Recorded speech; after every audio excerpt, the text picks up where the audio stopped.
Hello दोस्तों, आज की जो कहानी है वह है अजामिल नामक व्यक्ति की।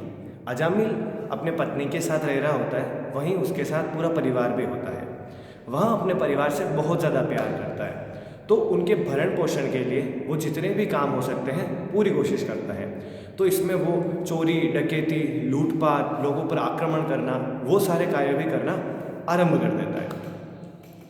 फिर थोड़े समय बाद क्या होता है कि अजामिल के गांव में कुछ संत आए हुए होते हैं, और क्योंकि सारे गांव वाले उससे बहुत ज़्यादा परेशान होते हैं, तो गांव वाले क्या करते हैं, उन संतों को अजामिल के घर में भेज देते हैं। और उस वक्त क्या होता है कि अजामिल के घर पर अजामिल नहीं होता है, सिर्फ उसकी पत्नी ही होती है। तो जैसे ही संत उसके घर पर पहुंचते हैं, तो अजामिल की पत्नी उन संतों को बताती है कि अभी अगर अजामिल आ गया तो आपके लिए ज़िंदा रहना बहुत भारी पड़ जाएगा, कृपया करके यहाँ से चले जाइए। क्योंकि संत आए हुए होते हैं और कुछ भिक्षा में देना होता है, तो अजामिल की पत्नी सिर्फ कुछ चावल और कुछ आटा दे देती है, कच्चे ही, कि ले जाइए, इनको किसी और जगह पकाकर खा लीजिएगा। तो जैसा कि होता है कि संत किसी और जगह जाते हैं और वो सारी चीज़ें पकाकर खा रहे होते हैं। और क्योंकि संतों की छठी इंद्री बहुत तेज़ होती है, सिक्स्थ सेंस बहुत तेज़ होती है, वो खाना जैसे खाते हैं और उनको पता चल जाता है कि ये खाना किसी अच्छे व्यक्ति के घर का है। और जैसा संतों का धर्म होता है कि अब संतों की बारी थी कि वो किस तरीके से ज्ञान देकर अजामिल का मार्ग प्रशस्त करें। तो संत फिर से आते हैं और दरवाज़ा नॉक करते हैं। फिर से अजामिल की पत्नी बाहर आती है। तो इस बार संत बोलते हैं कि देखो, अजामिल एक अच्छा इंसान है, परंतु वो गलत मार्ग पर चल रहा है। अजामिल की पत्नी बोलती है, अरे वो मार्ग पर चल तो रहा है, अगर वो आ गया तो आप चलने लायक भी नहीं रहेंगे। फिर भी संत बोलते हैं कि हे देवी, आपके जो 10वीं संतान हुए उसका नाम आप नारायण रखिएगा। अजामिल की पत्नी बोलती है, शुक्रिया, हम ऐसा ही करेंगे।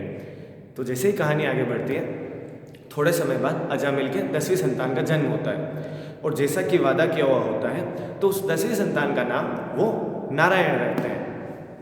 फिर जैसे जैसे समय बीतता है, एक वक्त आता है, अजामिल बूढ़ा हो चुका होता है और उसको ऐसा आभास होता है कि उसको कुछ दैत्य नज़र आ रहे होते हैं, और उसको अनुभव होता है कि उसके जीवन का अंतिम समय निकट है। और उसका जैसे जी घबराता है, उसको अच्छा फील नहीं होता है, तो वो उसके सबसे छोटे बेटे को आवाज़ देता है, नारायण। वो जैसे ही नारायण नारायण आवाज़ देता है, और स्वयं भगवान विष्णु वहाँ पर प्रकट हो जाते हैं अपनी पूरी की पूरी सेना के साथ, कि क्योंकि अजामिल ने भगवान विष्णु का नाम लिया था।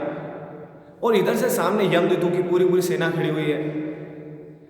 यमदूत कह रहे कि इसका हिसाब बराबर करना है, अब इसका समय पूरा हो चुका है, हम इसे ले जाने आए हैं। भगवान विष्णु की सेना पूरी आ चुकी है, और वो सब कह रहे नहीं, इसे आप नहीं ले जा सकते, क्योंकि इसने भगवान विष्णु का नाम लिया है। जमकर बहस होती है, बहुत खतरनाक फाइटिंग होती है। भगवान विष्णु के सैनिक यमदूतों की अच्छी खासी पिटाई भी करते हैं वहाँ पे। फिर यमदूत सारे भाग जाते हैं यमराज के पास, ये पूरी कथा सुनाते हैं। यमराज जी उसी समय भगवान विष्णु से संपर्क करते हैं। भगवान विष्णु कहते हैं, इसने मेरा नाम लिया है, तुम ले जा कैसे सकते हो इसको। पूरी बहस होती है। उसी समय पर फिर यमराज जी वापस यमदूतों को समझाते हैं कि देखो, क्योंकि उसने भगवान विष्णु का नाम लिया है, तो उसकी जीवन प्रत्याशा कुछ बढ़ चुकी है। खुद भगवान विष्णु स्वयं नारायण उसकी रक्षा करने के लिए आ चुके हैं। तो उस दिन से ये चीज़ सिद्ध हो गई कि अगर कोई भी भगवान श्री विष्णु का नाम लेता है, तो उसकी जीवन प्रत्याशा कुछ बढ़ जाएगी। तो दोस्तों, ये